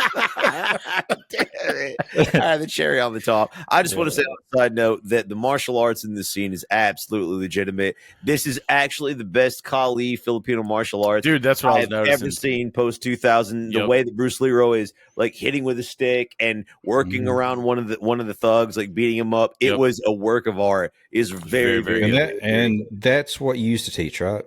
Yes, that's like I used to teach and train in Filipino martial arts. It's known as Eskrima, Kali, Dumog. There's a bunch of different disciplines in the Filipino martial arts. Which, by the way, Ernie Reyes Jr. Filipino. There you go. So Yeah, so no doubt, or like Chris No said, doubt his dad. Yep. His dad absolutely had some Mm-hmm. influence in that martial arts, and I immediately so saw it in this scenes. I didn't realize that his dad was the choreographer for this. Me neither. But I do remember hearing that the fight choreographer for the movie wanted to mix a bunch of different martial arts just for the variety. Well, I mean, if you're doing a Bruce Lee spoof, you should, You absolutely should. There's a lot of callbacks to Bruce Lee, his like hand to hand, but there's weapons in this and all kinds of different martial arts. So they succeeded, in my opinion, for the martial arts. Like, I am very well pleased. Like, I know it's a comedy, but I mean, the work, the choreography they did was very good. Yeah. After the rescue, Laura brings Leroy back to her apartment. Returns Bruce Lee's medallion to him, obviously as his role. Dude, and what she's a pimp setup she has too, bro. And she is down to fuck, man. Yeah, dude, you can. The place like total 80s. Like it's got like the light gray carpet everywhere. Yeah. And, like, and you can see the drip trail where she's been walking. She changes clothes and she offers him a drink. Dude, she's trying to like bang. He's hot. He's literally shredded and ripped, but she's like, you want to come up for some tea or something? He's like, fuck tea. Fuck yeah, tea. Fuck yeah, tea. She gives it back. We're not gonna be friends. He gets his medallion out and he just fucking bails because he's an absolute virgin, and it's fine. Like, it's whatever. Like, he's just too pure. Which in my lifetime, this checks a lot of martial artists I've known boxes. I've been there. Martial arts nerds, we see you. We are you. We were you. Yeah, we were you. And let me tell you, we understand. You literally can rip the ass out of a guy, but you literally can't talk to a girl. It's fine. It's fine. You will. You want to try that again? That's part of your training. It's part of your training. You'll get there. Do you want to try that again? Try what again? Rip the ass out of a guy? Yeah. What do you mean? What's wrong with that? Leave it in. Yes, sir, Mr. Gordy. It's martial arts, dude. Y'all don't do the ass ripping technique. Y'all don't know that one. Sphincter claw. Is that the cord of blood technique? Yeah, sphincter claw. You rip their asshole out and bleed a cord of blood. It's called prostato. Berry Gordy. Berry Gordy approves. With the spit take there. All right, man. All right, so Bruce Leroy is not interested with Bruce Lee's medallion back in his possession. Bruce Leroy, his quest is renewed. Obviously, yes. And his quest is renewed and comes up to my favorite part of this fucking movie. No, I knew this was it for you. I knew when I was watching this, I was laughing. I was like, "How are we going to get around this? Like, how is this podcast going to survive this scene?" All right, look, I'm going to tell you. No, Shadow's not the guy for this. No, you're not this dude. No, you're tell us nothing. I'm going to throw a boring ass fact on you. All right. Oh shit. Okay. So he goes to this location where he thinks he's going to find the master. Yeah. Some dumb goy. Some dumb goy. And he comes up to this building and it's fucking printed on. Yep, there it is. It's on the building. Yeah. It's 20, what is it? It's a 36-inch print across there. Outside, there are these three Asian guys, and they're dancing. And it's so. Originally, one of them is wearing a kufi, the traditional African hat. Let's not glaze over the fact they're dressed like African American general hip hop attire. So that's my point. Yes. Originally, they were supposed to speak with Asian accents, but Berry Gordy said, "I think it'll be funnier if they speak jive and the black guy Leroy talks like an Asian." What y'all looking for? I am looking for the master. Ain't no masters here, dude. Ain't no slaves either. Which it is. Yes. It is a complete role reversal. And these jive turkeys, I can say this, Oh, JT's a little over the line, but they are speaking jive straight out of the scene from Airplane we covered last week. And dude, these guys fucking kill it. It's so funny, man. Ugh. It's so funny, dude. To me, these guys make this fucking movie. Like they appear back again later on, but Jesus Christ. So, so basically, like he thinks he's there to see this master. He's trying to. They're not letting him in the building. They're having none of it. They I think one of them steals his fucking rice picking hat. Yeah. Or whatever it is he's got. They make fun of him. Yeah. They do the you go now, chop chop. Yeah, I know. They do the racist Asian accent, and they're to him, and they're Asian. Yeah, to the black guy. One of them was like, I deliver a message. Dude, this shit is Chris to right. Berry Gordy's credit. God, this shit right was about this gold, fucking gold, comedic gold. So they refuse to let him in. They're not having it. Like he doesn't get to meet the master. He tries the direct approach. They're not having it. They're like, you can't meet the master. So the three Asian guys, hip hop guys, are basically break dancing. Yeah. It's hilarious. Crazy. And this is what happens too in society. Not to get on any tangent or whatever. If we could just laugh at at each other, you get along so much fucking better, man. Like we do dumb shit on here. True. I edit our stuff every week. We say some stupid shit and it's Chris, okay. We make fun of ourselves. Chris, you fucking honky. Yeah, I mean honky. See, it's racist. Yeah. But that's what I mean. Like this shit though is gorgeous. But it doesn't matter. No, this is great. So anyway, the 80s, they did get some of this shit right. They had it nailed in the 80s, and this is one reason for this podcast that's enjoyable for I think all three of us is we get to go back and relive a time when people understood that jokes were jokes. Yep, that comedy's comedy, man. Comedy's comedy, and your offense is irrelevant basically because you're not doing this to go fucking hurt somebody. You're doing it to get a laugh. We're having fun. Yeah, Berry Gordy understood that, right? Yeah, he makes fun of black and Asian and even white culture in this film. But Sho'nuff is out to hurt somebody. I was told I could find Leroy Green here. He is, man. So he's not been able to goad Leroy into a fight yet. So maybe an attack on his family. Well, and what did he do? He moved his pizza. Daddy Green's pizza, and he starts wrecking the place. Watch yourself, son. Yeah. I always thought this scene was really funny because he goes to Bruce Leroy's daddy's pizza joint, and he's just like, "Where's Bruce Leroy?" It's like, bro, you had him in his dojo. Why are you not why are you there? But and that's where the second continuity guy disappeared. So we'll just continue to move on. But hold on. You really don't want to spend too much time on it, Leaf. I mean, Berry Gordy.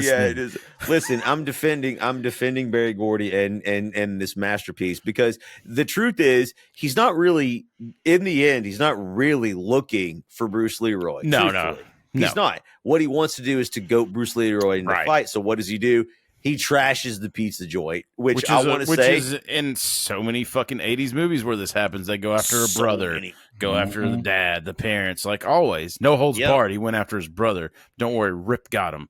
Rip him. So there's another funny part too. So they go in here and they're tearing the place apart. They're breaking tables and counters and whatever. And Sho'nuff, he's talking to the dad and you hear Angela, Eddie Arcadian's girlfriend, singing in the background. Who played this garbage? So part of what Eddie Arcadian's business is he has these music video machines, basically. Right. So it's like a jukebox, but that video. plays videos. Yeah. And he's like, "Who plays this shit?" Yep. Shut up, bitch. And then he just sidekicks it. And another shot at Cyndi Lauper. And then you get another one. Doesn't end. And then the dad's like, I don't own that. What did Cyndi Lauper do to Berry Gordy? Holy shit, dude. He just dumps on her the whole movie. She tried to make music, I guess. Dude, her debut album was in '83, so she hadn't been around that long. Like this had to be fairly new. I this was really I wonder, like maybe we should do a deep dive. Like there must have been some kind of beef, or maybe it's just they're friends. Fun. Yeah, it could be. And again, like what I was talking about, as I talk about just letting everything go and comedy's comedy. Now here I am bitching about it, but not really. This is kind of tongue in cheek, but like maybe that's just what it was. Like, hey, this is kind of goofy '80s shit. This is where it's going, and I'd made Motown, so I can do that. It's a different genre of music. I can understand maybe this is potentially the height of her popularity. Maybe he's just going in because she's like the top dog at this point in time, right? Like he's just attacking, who is the most popular, which I mean is perfectly fine in my opinion. It's like it's all fair.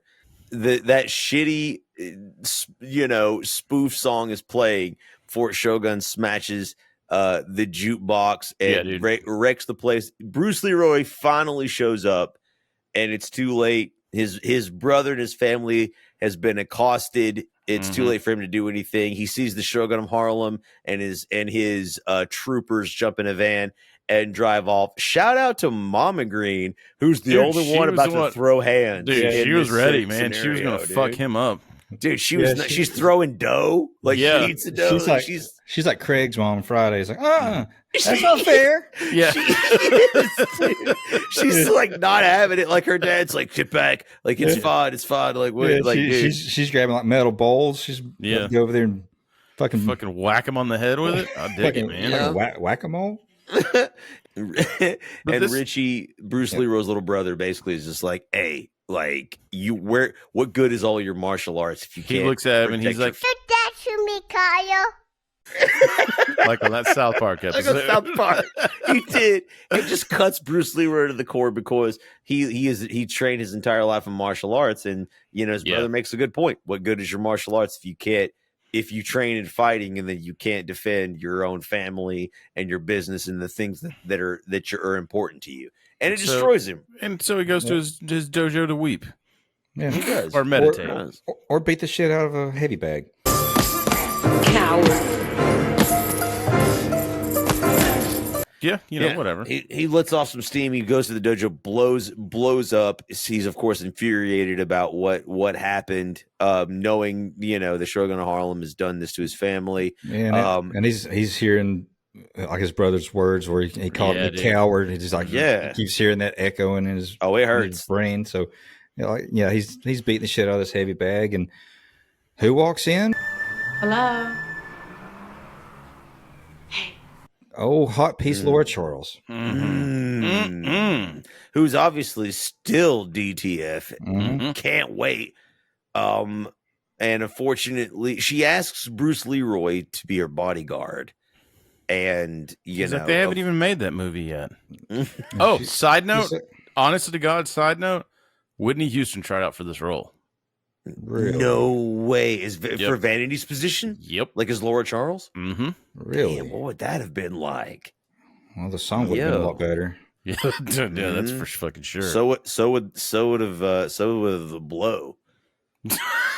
That shit would have been primo. You know what I mean? Primo. This pure Colombian Bam Bam you're talking about.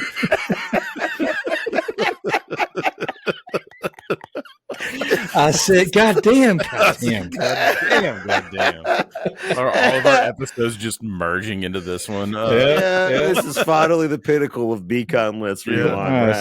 So she says to Leroy, like, a girl could do a lot worse than having her own martial arts master or kung fu master as a bodyguard. And he kind of takes it as an insult. He's like, I am no master.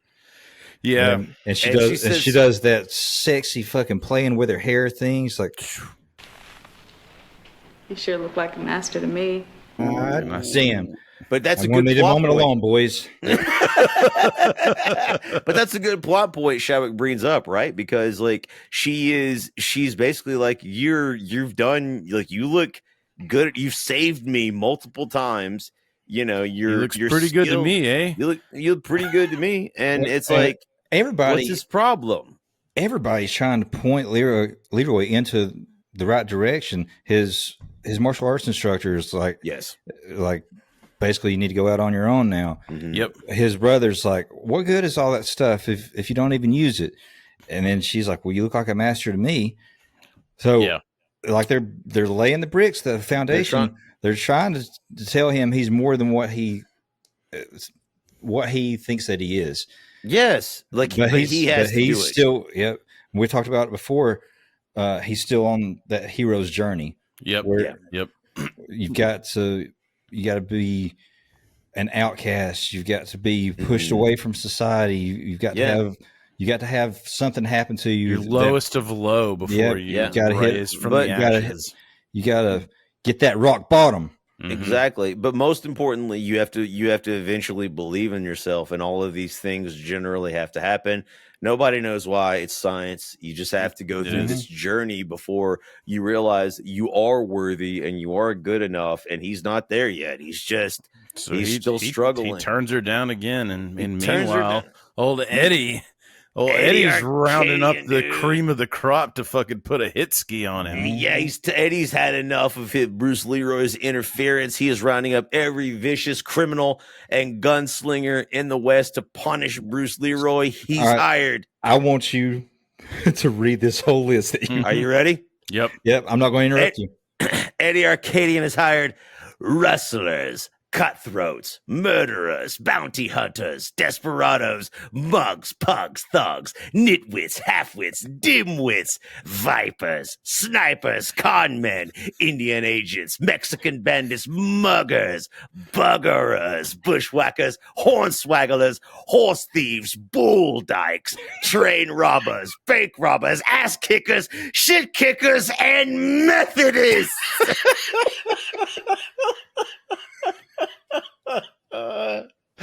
Well done. That's a short. Yeah. All of these he's hired to retaliate against Bruce Leroy for interfering in his plans. Oh, and also the Shogun of Harlem. Yeah, don't forget him.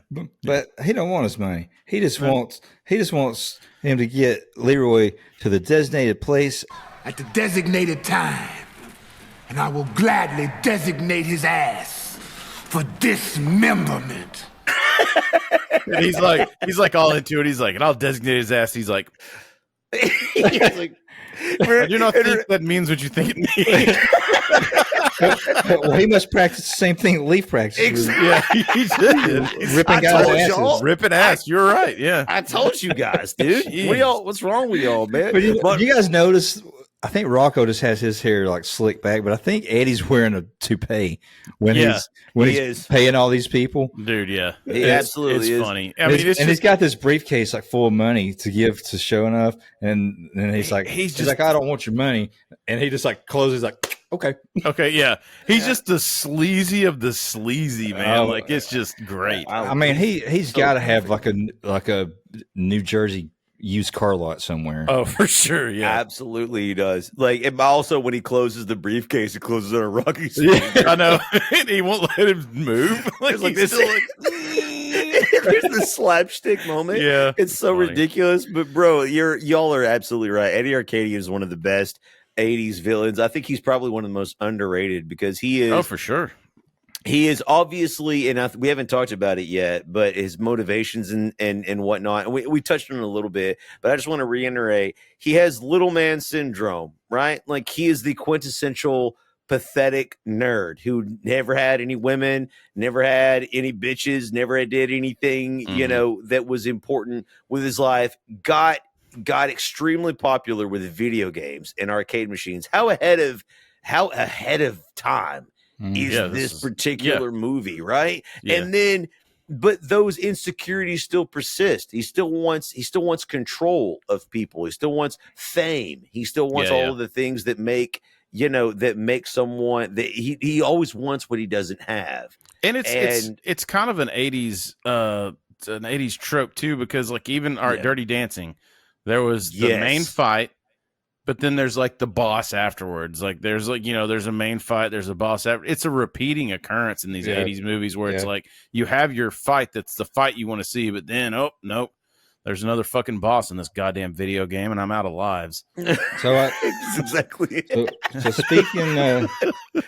speaking of Eddie Arcadian, I think you might have left out a little scene with him and Angela where she's basically telling him that she's not enjoying this crusade to make her a pop star. His girlfriend. Right. Yeah, and good point. And he says, "Where are you going to go? You're just what does he say? Like a hair school dropout, getting by from Kew Gardens, getting by on your tits." Yeah, and then she like throws it back on him like, You're nothing but a misguided midget asshole with dreams of ruling the world. Yeah, also from Kew Gardens. yeah, also getting by on my tits. Yes. So she leaves him basically. She does. You're right. That's a good point because his obsession with power and control eventually drives her away. So that's a very good point. So she dumps him and leaves, like you said, tries to warn Bruce Leroy about Eddie's obsessions and he's gone crazy and maniacal. Yeah. And so he's escalated throughout the film, and you're right. This is the moment. So as that's happening, Leroy is back with Laura. That is why I came by, to apologize for the way I spoke. I did not mean it towards you. He goes to apologize to her for basically rejecting her bodyguard offer and basically being cold and mean. I mean, he was emotional. His family's place just got trashed. Yeah, you can't defeat the pizza anymore. You know? You can't exactly. So he goes to apologize and be like, hey, I like you. You're fine. I'll be your bodyguard, but there's just something I have to do first, right? Like that's what he tells her, and she's like, I understand. Like, she immediately forgives him, of course. Like, he's hot, and so DTF, she's DTF. She's like, listen, it's fine. Don't worry about it. I understand. I'll whatever you got to do, handle your business. And you can be my bodyguard afterwards. Whatever quest you're on or whatever you're doing. So prior to this, like he doesn't really show any kind of interest in her, like romantically, but his little brother Richie, he's all about it. He's boned up for her, but he's telling her, or he's telling Leroy, you wouldn't even know what to do with it. Like, yeah. And it's kind of a repeating joke. He talks about the art of making love. It's like you don't even have a paintbrush, and so Leroy's like he's riding in the car with her, and he has never been with a woman before. He does not even have a paintbrush. She's like, I'll teach you. I'll teach you. Yeah. So absolutely. He does finally start to have romantic feelings towards Vanity, aka Laura. But she takes him to her studio, and she's put together this montage collection, this montage of Bruce Lee movies, and a lot of Chris stuff, a lot of editing, and he gets from the Chinese Connection where Bruce was wearing a disguise. He gets that idea. There's all different kinds of montages, but what gives him an idea on how to finally meet the master and get past the 3 Asian hip hop guards. And what's the master's name again? It's some dumbass goy. I don't understand why, but we're gonna upload this on. It's gonna be like Sunday, and it's gonna be like 1 view on YouTube. YouTube just completely banned it. It's like some dumb white guy that eats ham. I don't know what the hell the point is, but he actually he makes out with Laura. They finally connect. But his little brother sees him, and his little brother fucking gets jelly. He's peanut butter and jealous about it. He is, dude. They hate us because of anus. Dude, what I do like too is like when his little brother's like breaking in there, they had the fucking fat token kid. Ah, shit! Drag his fat ass up there, and you hear a little rip, and he goes, "Oh shit!" Or does he fart? I couldn't tell if it was either or. I think. I think he ripped his Is it shirt ripped or his something. pants? Because you can't, like, yeah. there's no ripping the cloth. They just added the sound effect, and the whole thing is dubbed. Like, you can tell. Oh, it's too, great. like, So I was I love it. I was probably like 2 or 3 years younger than those kids when I was watching this. So it was always funny seeing someone like that age just like saying a cuss word or whatever. Oh yeah. Always. So it always cracked. I even laughed last night when he goes, "Oh shit." It definitely is Chunk vibes. Yeah, it really was. Yeah, 100%. Everybody knows that kid. We all grew up with that kid.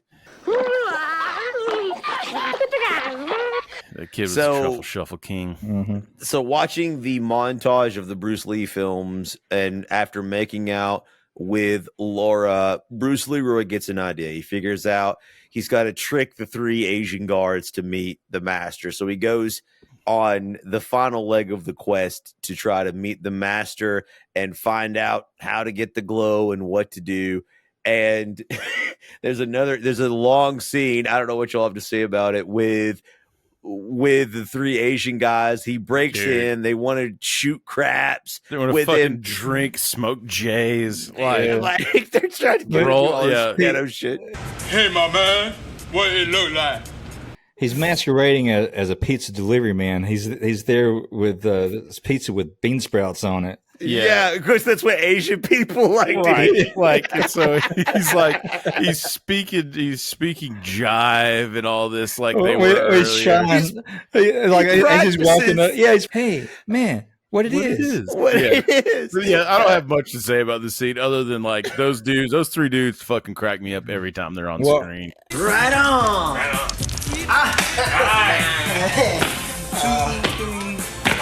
So he finds out the great reveal in this movie that the master doesn't really exist.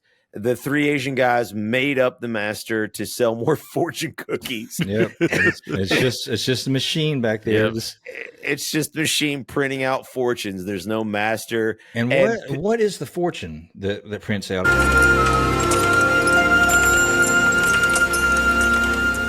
So he goes back to his original Asian master, the guy at the beginning of the film shooting arrows at him, and is just like, yo, like, what the fuck? Like, you told he's just straight up runs to him. Fuck, yo. And the guy's literally getting this is one of my favorite scenes, because the Asian master is just like, what's the problem? He's like, yeah, there's no real master, and he thinks it's funny.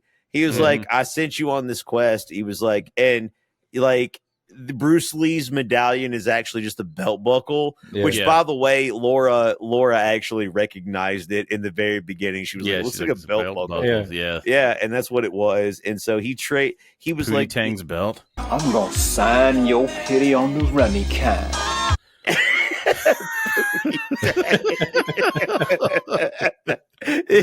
Underrated movie, go see it. We're gonna do an episode on it. Yeah, for sure. But so, like, he tells him, listen, man, you were so desperate for a master. You have everything you need. There's nothing left for you now.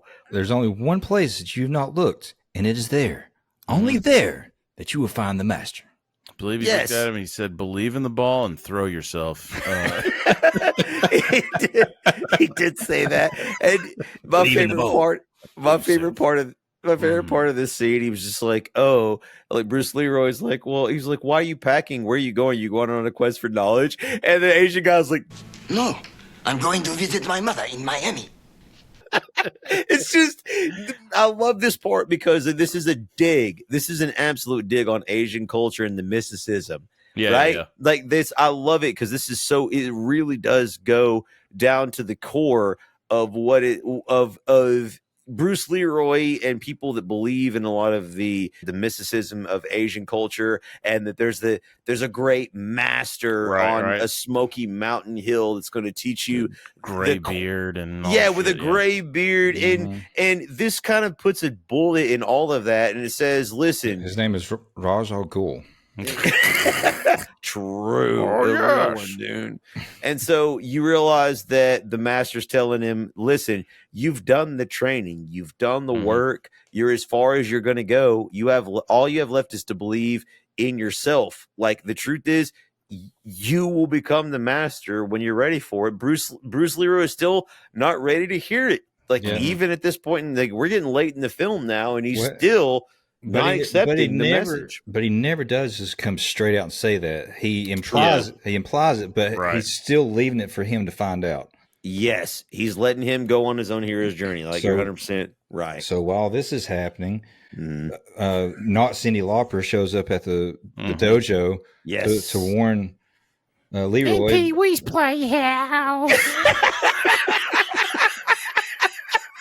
That's literally her voice. It sucks so bad, dude. I'm sorry. So she finds Johnny, tells him what's going on. Like basically, like Leroy just like needs to leave town. Basically, like he's gotta skip like out, Eddie, bro. Eddie's crazy. He's coming after him, whatever. So it pretty much just cuts to like Leroy got back, and Johnny's like, I never would have told you if I thought you'd actually go. Yeah, and then Johnny's like, well, I'm not gonna let you go by yourself, and he's like, okay. He goes, okay. Yeah, he's like, wait a minute. He's like, yeah, and then Leroy like tricks him and like locks him in the little closet. Yeah, it's like, do you not need a weapon? So he goes to get a weapon, and he locks him in the little arsenal closet or whatever. And it turns out he's a claustrophobic. You want fists in the mouth? I never even looked at another guy. So indeed, like he goes Angie, to you grant's a witch.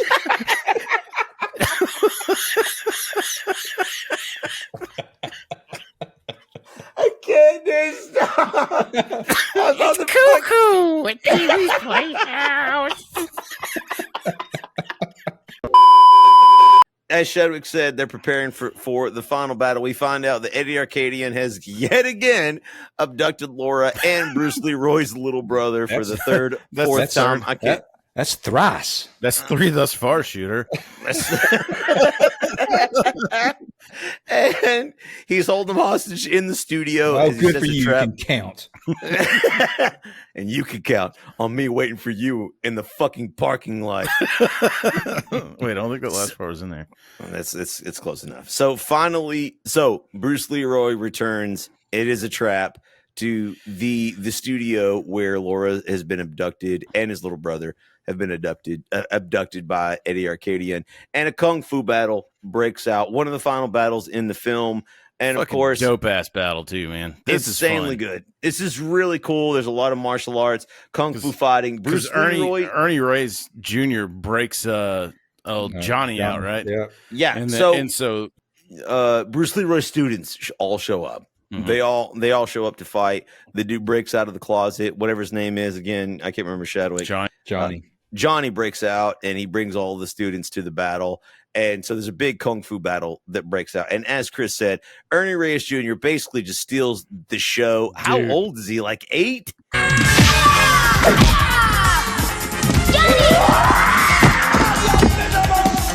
God, he's fucking tiny, man. I mean, he's little, dude. I do remember, like, even when I watched this as a kid, I was like, he's like too little for his punches to actually hurt, right? But absolutely he is. But he's like he sound looks effects clean. said.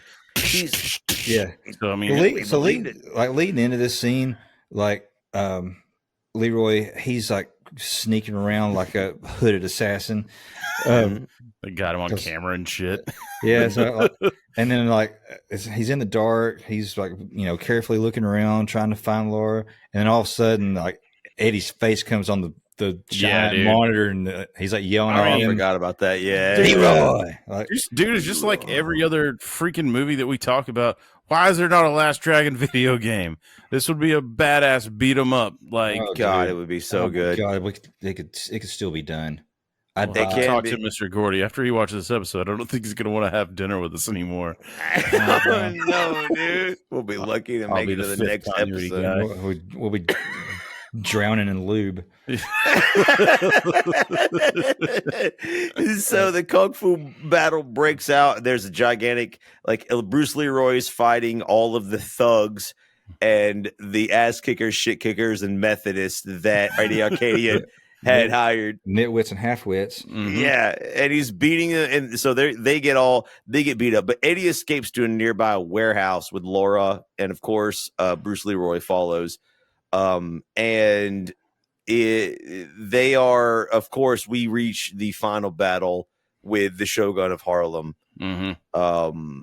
And him and Bruce Leroy start fighting and have it out. And dude, this is the moment we've all been waiting for. It's and so they good. They build up the tension so good, and they got that music in the background. Yes, and there's a couple of shots in this too that remind me of the Kareem Abdul-Jabbar Bruce Lee fight. Yeah, that's in I forgot which movie that was. That's Game of Death, right? So like because there's a big size difference here between Shogun and Leroy, and there's just a couple when they're kind of out and pacing each other. I was like, oh shit, this kind of reminds me of that little battle scene a little bit. But the nod. But I think what was his name? Julius Carey. Julius.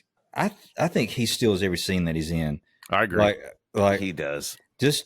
He jumps off the screen. When he's on the screen, he just jumps at you. That's what I was meaning in the very beginning when I was like, physically, he's not very imposing. He looks goofy. That's before he opens his mouth. The second he says something, like, you're his. Like, he is literally, like, the baddest mofo on the planet. When you believe Sho'nuff. When he... Jesus. When he walks into this scene, it's between, like, two garage doors, like one's going up, one's going down. Yeah. And he's like, "Are you warmed up yet?" And he pushes those down. And I'm like, "Oh shit, it's about to go." Dude, yeah. you And knew. This is the moment we all knew was coming, and we finally reached it. And here's the Donnie difference is he's got confidence in himself where Leroy's still doubting himself. So as the fight starts, like Leroy, he's throwing all these punches, and Sho'nuff is just doing this cool little like block. Yeah, dude. Yeah, deflections. He's having no part of it, and he starts to properly whip Leroy's ass, and then Leroy he does this little Tarzan swinging on a chain thing and kicks Sho'nuff, and you see him like he's laying on his back, and he does a little grunt, and his head goes down. You're like, oh, okay, so he beat him. Like, he beat him. And everybody's like, God damn, that's it. After all the build up, everyone feels it. I felt it. Even I knew it was going to happen. I felt it too, Shadok. I was like, yo, he's beating him like he's laying there like loose. Bruce Leroy beats him. Yeah. So then Leroy he turns around, he starts to walk off, and then you hear Leroy. Yeah. And he turns around, and Sho'nuff's gone. And then it just pans over to him, and he's playtime's over, boy. He's got the glow. Did Star Wars establish that red means bad? Like yes, Star Wars, like Darth Vader had the red lightsaber. Yeah. Yes, I'm going to say that in general, like that was a Star Wars trope. Yeah. Like the Shogun of Harlem, Sho'nuff does have a red glow, so like he's achieved what Bruce Leroy always wanted, right? And but it's an evil, twisted sort of version, and he's got it. And now you know Bruce Leroy is in deep shit. It's the Bizarro glow, dude. It is. It is, and he's like catching his hands and shit, and just like he proceeds to beat the brakes off of Leroy, dude. He's got the glow. You know, even as a kid, you recognize that color and that special effect, and you can laugh and make fun of how shitty it is now. But I remember as a kid being like, dude, this is so badass. Yeah, man. Like he has you didn't get to see a lot of people with superpowers in films, you know? All of the shit you're looking at, there was no real special effects denoting someone had some sort of extra, power. See it on this, and it. I mean, it's 80s, but it's pretty good still. Like for the time. I mean, it's good. It's better than Masters of the Universe for sure. Yeah, far better than that. And so, Sho'nuff, he properly whips his ass, and he's got him. Whatever this fucking warehouse is, they've got this big vat of dirty ass water, and he's holding Leroy's. He's like head down in the water, waterboarding him and drowning him. Yeah, and he wants Leroy to admit to him that he's the master. He's like, he's like, "Who's the master?" And he won't answer him. He dunks him again. And every time he goes back into the water, he's having these flashbacks of all these people that are like, all these like talking up, like, there's one place you've not looked. It is there, only there. Yeah. All these are scenes from the movie that you've watched before, and Leroy's just reliving them, starting to make the connection. Yep. And then finally he gets that glow boner and stands up. Yeah, and he's like, "Who's the master?" All right, Leroy. Who's the one and only master? Yeah. Shogun asked him one more time, "Who's the master?" And Leroy finally it culminates in that moment, and he admits that he himself is the master. And what color is the glow, Shelly? It's yellow, gold, but you don't even see it. I'm getting excited talking about this. I'm sitting up in my seat. Yeah. So Sho'nuff brings him up one more time, and he's like, "Who's the master?" And he says, "I am." And he tries to punch him, and he catches his hand. Yeah. And then he starts glowing. He's like, "I am." And then he starts like crunching his hand. Yeah. Oh, damn. Let me go, motherfucker. Let me go. Yeah. Thank you, Chris. Thank you for saving our careers. And then, so the whole time that Sho'nuff was glowing and beating Leroy's ass, you have this kind of more animated, cartoonish glow around him or whatever. When they're both glowing and they're blocking each other and hitting each other, whatever, these fucking sparks are flying. Yeah, dude, that's cool. And that looks better to me. It looks so cool, man. Yeah, so now Leroy's glowing gold, like Sho'nuff's glowing red, and it's such a cool fight, man. Like does he like hit him with that flying kick or whatever, like almost Liu Kang-esque? Like Yeah, I think that's that's how it ends basically. Like he does a bunch of judo flip. Yep, he's doing all kinds of shit.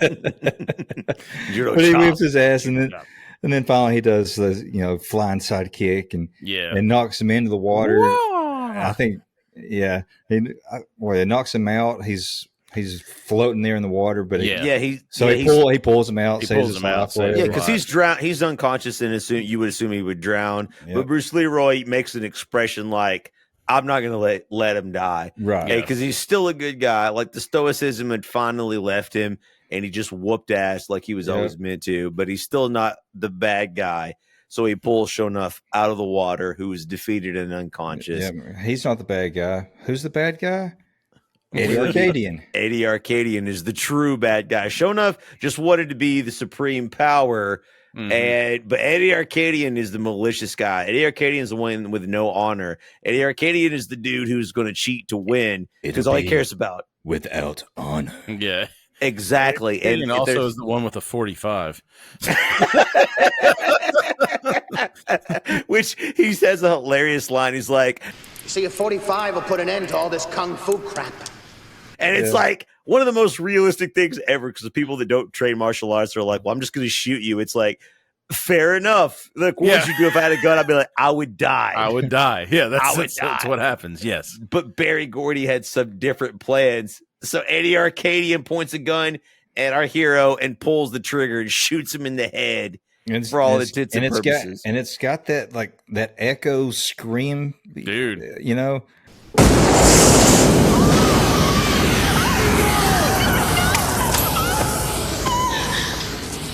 Like fuck.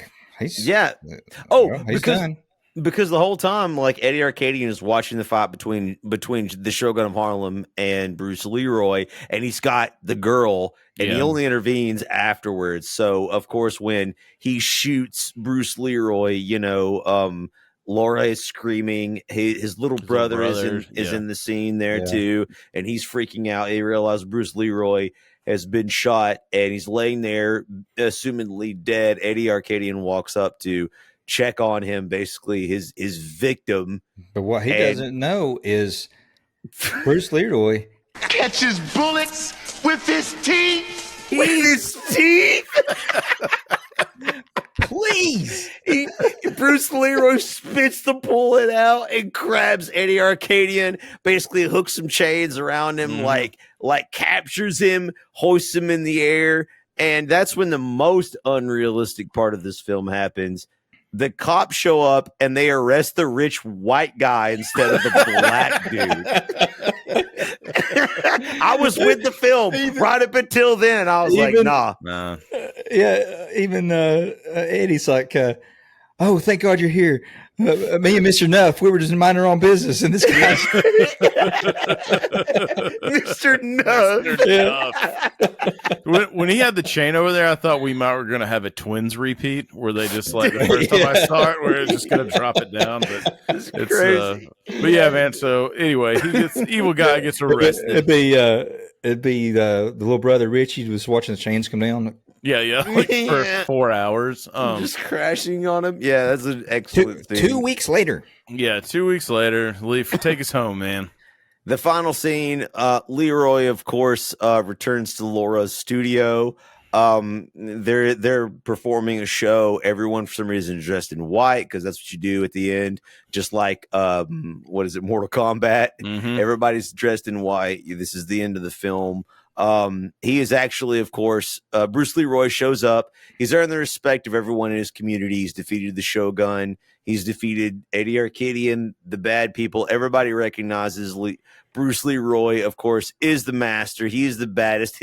His brother even defends him. Someone's tries to make fun of him. And for the first time in the film, his brother's like, no, like, that's my brother. That's my brother, yeah. He's the master. Like, and everyone's just like. And his white friend's like, when you say he's your brother, you mean like he's like related to you, or like he's your brother? That was an always funny joke. Unfortunately, Bruce Leroy is still a virgin, and as most men know, no amount of glow is going to save them from the humiliation of the 30-second sexual experience. The end. Yeah, the end. He's like, oh man, this is going to be good, wasn't it?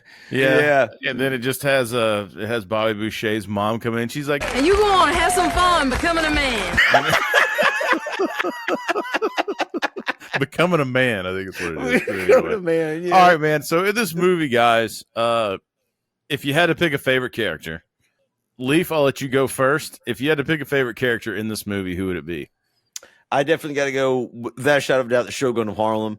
The man is charismatic. It doesn't even matter that he can or cannot fight. Right. Like Kung Fu. He's a believable antagonist. He is the quintessential 80s villain. Eddie Arcadian almost outclasses him as the bad guy.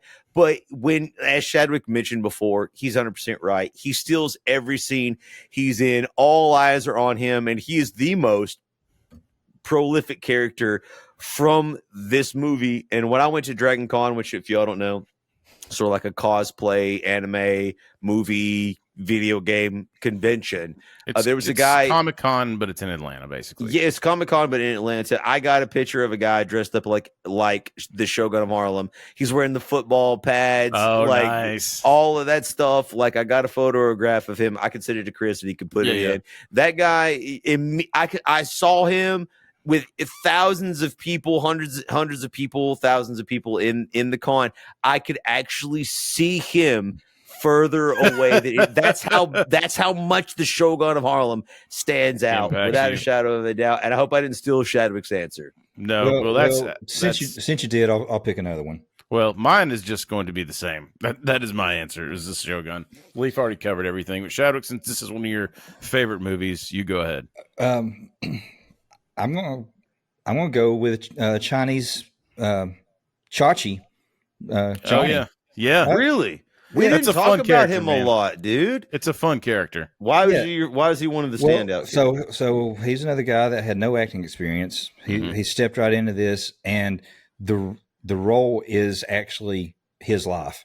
Right. What you said when he was meeting. But I'm really only picking him because I'm picking something different than both of you.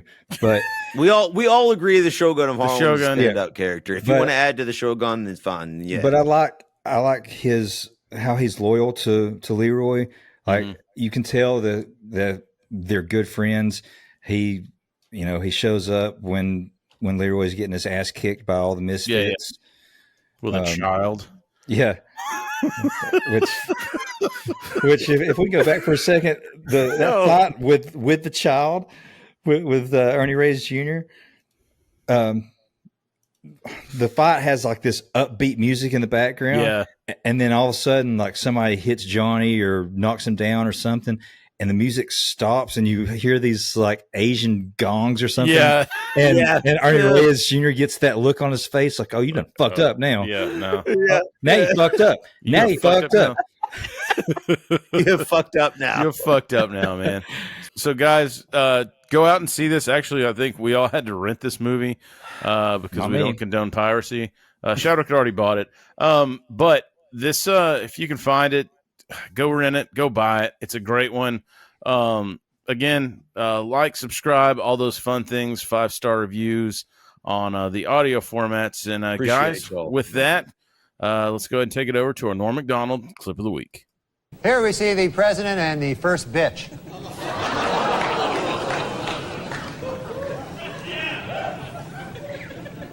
Hey, slow down, you bitch. Let me catch up. Hey.